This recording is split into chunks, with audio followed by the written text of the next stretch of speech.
Hi, I'm Kitty.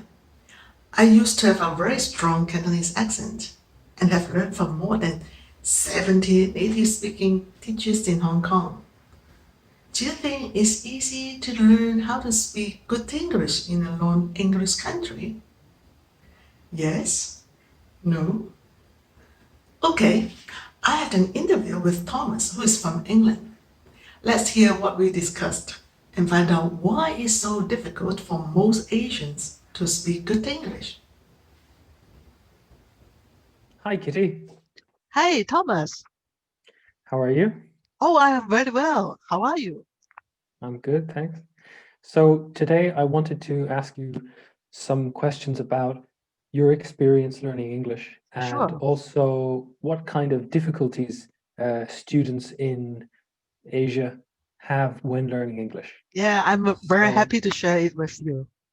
okay, so um, what are the sounds in English that Asian students have the most difficulty with?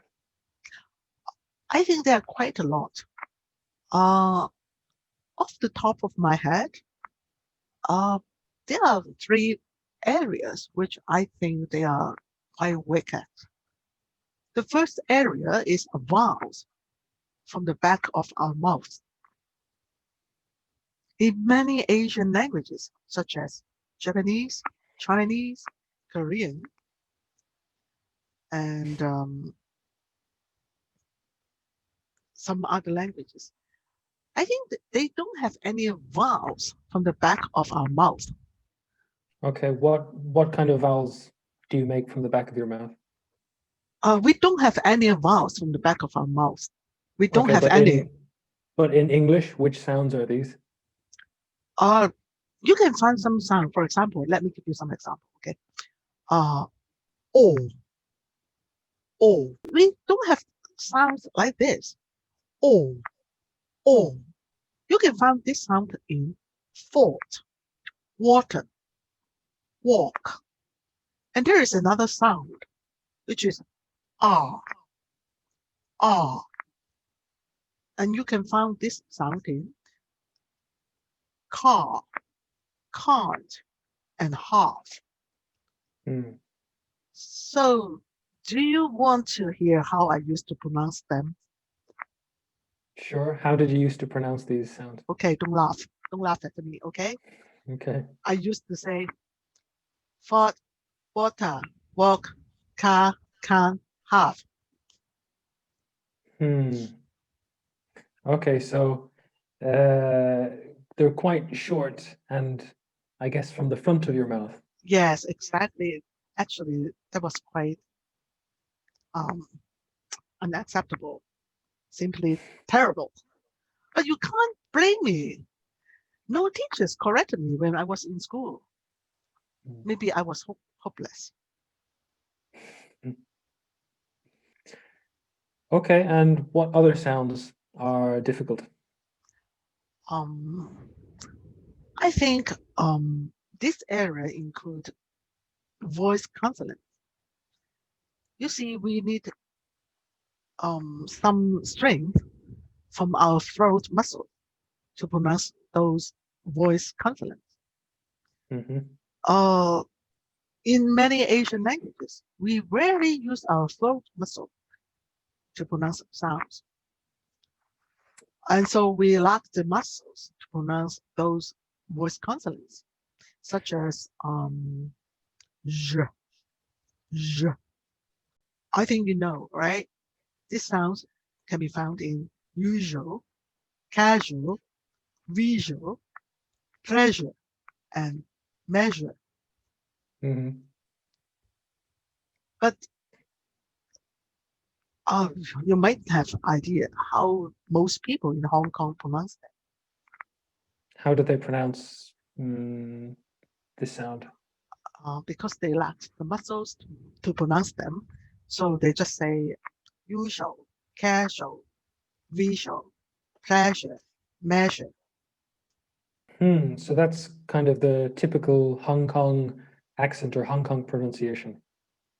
Mm, yeah, absolutely. Okay, and what's another area that Asian students have problems with? I'll say when the sound involves making distinctive tongue movement, many Asians can't make it. Uh, there are two sounds which are particularly heavy going for Asians. Can you guess what sounds they are? Well, for example, many students learning English from different countries have problems with the sound th, like think and thanks, and also similar to that, the sound, like in the or them. Yeah, that's true. Very often they replace with an F and say think and fence instead of think and fence. Mhm. Likewise, they replace with a D and say the and them instead of the and them. Yeah, it's quite common with students from different Yeah. countries. Mm. So apart from the difficulties in actually forming the sounds of English, what other challenges do Asian learners face when learning good English pronunciation? Oh, we hear variations of British and American pronunciations, and sometimes Australian pronunciations. Mhm. We are from time to time confused by different pronunciations of the same words. Yeah, it can be confusing. Lots of words are pronounced differently in British English compared to American English. Yeah, For example, privacy and privacy, yeah, um, advertisement, advertisement. yeah. Um, can you think of any others? Laboratory, laboratory, Right. and blueberry and Hmm. blueberry. Ah, okay, yeah. Yeah. So you see, we are very frustrated with all this diversity. But there is not, I think there is something even more frustrating. We are corrected when we are correct. What do you mean by that? Uh, from my experience, many native speaking teachers only know the language of of their region. They naturally correct students when they hear different pronunciation from their own region. Oh, okay, yeah. I think that's pretty common. If you're not familiar with all of the different varieties of English. Many teachers are quite insistent on their own pronunciation. I remember I once learned from an American teacher. When I said the word eczema, she said I was wrong and corrected me. Even though I explained to her my pronunciation was British and hers was American, she wouldn't listen and kept on correcting me. As I've said, we are corrected when we are correct. In my opinion, teachers' attitudes are more important. Remember, there are variations of pronunciation in this world. To my mind, teachers should be open-minded to different pronunciations. Hmm. So what was the American pronunciation of eczema? She said eczema Oh, is quite different. The British one was eczema, and the hmm. American pronunciation is eczema. Okay. I didn't know that. So do you feel that all of these differences in dialects and accents have been an obstacle for you when learning? Oh, I would say yes. We use a hybrid of pronunciations in our English. Okay. What do you mean use a hybrid? We speak English with both American and British pronunciation. Let me show you some examples. Can you see this word? Doctor. Right, doctor. In British pronunciation, doctor. But I think the American pronounces this word very differently. Okay, yeah, I think they pronounce the R at the end. And their vowel is different. They don't Okay. say O is dog, right? Or doctor. Or they say R instead of O. And they pronounce D instead of T when the T is in the middle of a word. Okay. So they say doctor, doctor. But the British say doctor, doctor. So let me show you another two words. Can you see them? Yeah. New and resume. Yeah, right. New, new, and resume.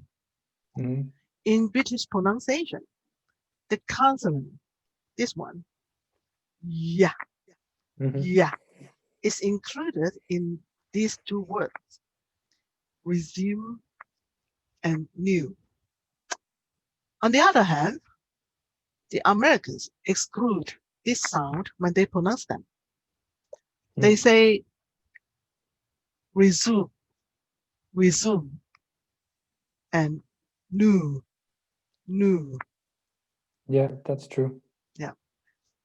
Now, how do you pronounce this sentence? Can you make it a bit closer? Yeah.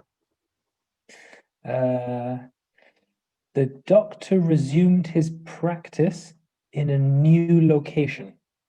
Yes. So yours is British pronunciation. But how about the Americans? I think they say the doctor resumed his practice in a new location. Yeah, I thought that was good. Yeah. And then how about people in Hong Kong? From what I've heard, I think many people will say the doctor resumed his practice in a new location. Right, so it's a kind of a mix. Yeah. So people just use British and American pronunciations. And then they don't even know which is which. They just hear it and then use it. Right. And that could actually slow down their learning progress.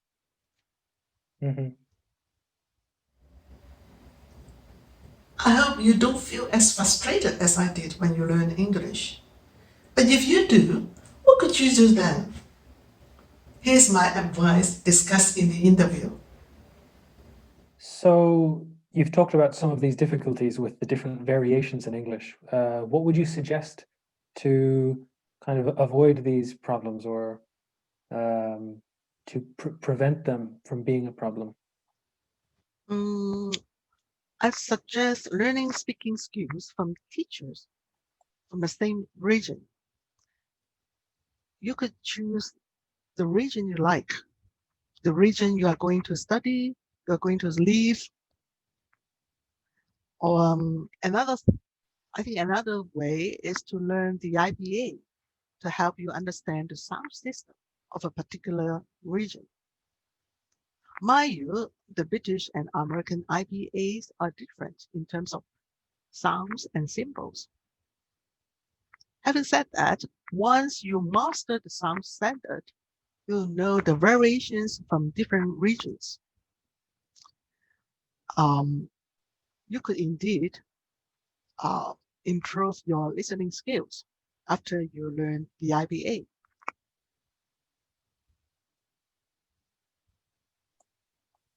Okay, so it doesn't matter which, whether you study American English or British English, it's just important to focus on one. Yes, focus on one first.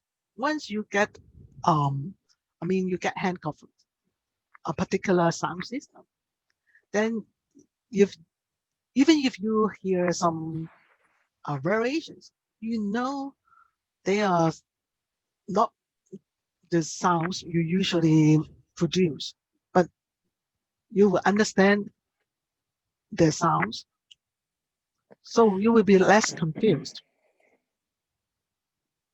Okay, yeah, makes sense. So, Kitty, you mentioned the IPA, the International Phonetic Alphabet.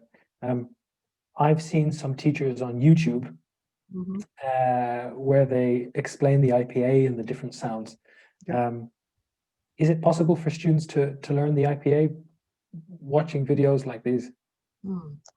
I'm not sure about that. Um, you have to understand, we relax the muscles to produce some sound. So in the beginning, when you learn the sounds, you might be able to produce some sounds correctly. So if you can't pronounce the sounds, how could you know whether you are using the correct sets of muscles? You mightn't know. It actually takes certain time to build up muscles, and you might even give up before you build up the muscles. That's why I think you need a teacher guiding you in the right direction. Mm. So it's not just theory, it requires a lot of practice. Yes. Mm. Okay, so one of the issues I think is that many students, when they're learning English, they're very reluctant to learn the IPA Right. because they look at the chart and they see Yeah. all these strange symbols and they assume it's going to be really complicated Yes, and threatening. maybe not worth the effort. What do you Yeah. think about that? Of course, different people have different preferences. They should choose the one they like. Having said that, I'd like to give you some facts about the IPA. There are 44 basic sounds in the British sound system, and you just have to combine the basic sounds to pronounce the whole word. It means it's easier to master the standard pronunciation through using the IPA than just listening to native speakers when there are variations of pronunciation.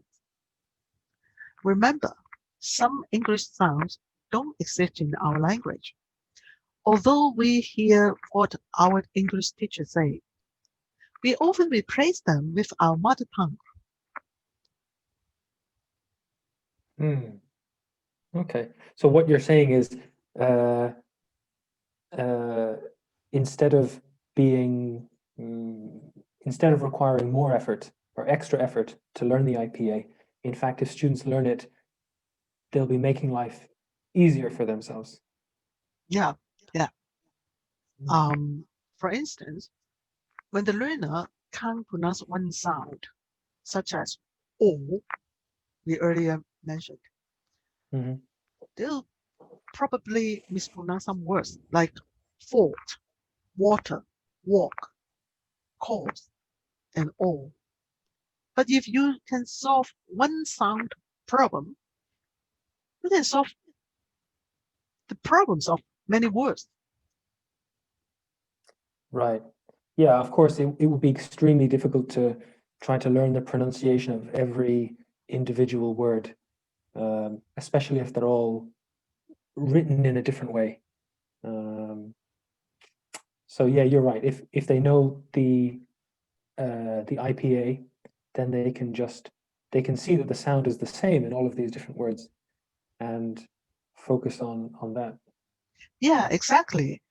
I believe pinning down the individual sound problem is far more effective than focusing on the whole word. I Mm. mean, some teachers often ask the student to repeat the whole word after them many times, but it's not always very helpful.